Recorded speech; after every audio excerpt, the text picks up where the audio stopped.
Tak pakai. Dia nak hidupkan tu pun tak tahu.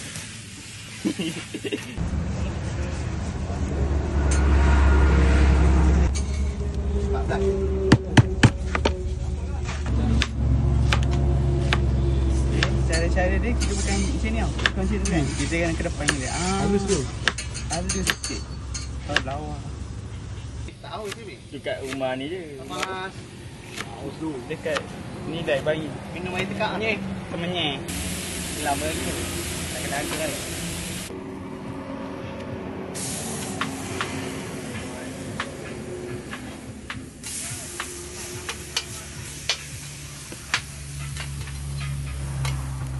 Biasanya datang kita orang dalam 2.50 macam tu. 2.50 ke 3 dah sampai dah.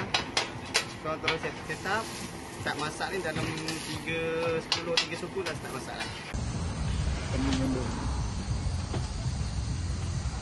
Okey, kalau macam kita tengok daging sekarang ni, daging ni dia banyak minyak. Minyak daging lah. Kalau ayam tu dia kering. So kita kena letak bahan dia lebih sikit lah, macam sos apa semua tu. Itu perbezaan dia. Kita menggunakan daging kisar Saudi Gold je. Tapi ramuan dia kita campur lagi black pepper, campur lagi sos. Masuk kat dalam tu, taruh bawah.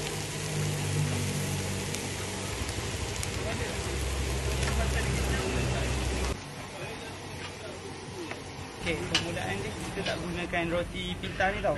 Kita orang tak dapat jumpa pun roti pita ni. Kita orang dapat roti Arab, tapi kita orang try tak kena pun dengan roti Arab tu. Kita orang cuba dapatkan roti ni sampai ke Johor. Serius, dari Johor bang. Kita orang beli kat Shopee lah.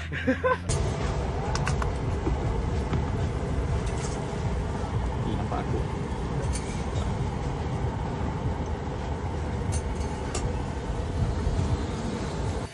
Ya.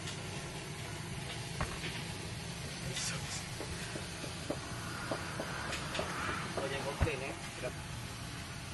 Alright. Inilah.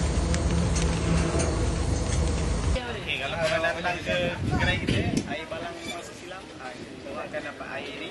Ni air soda, lemon, ataupun soda herb lah, kan? Ataupun air sampah. Dia ada macam-macam gelaran lah untuk air ni. Okey, yang kedua kita ada menu ni special sikit. Kita ada air jagung ais krim. Jadi kita akan taruh jagung, taruh ais krim, taruh flavor-flavor. Okey, nampak menarik. Assalamualaikum guys. Salam Ramadan Al-Mubarak. Sesiapa yang berdekatan dekat Bazar Ijo boleh singgah di gerai kami Air Balang Masa Silam. Okey, bermula daripada pukul 3 petang sampai pukul 7 berbuka. Okey, alright. Assalamualaikum.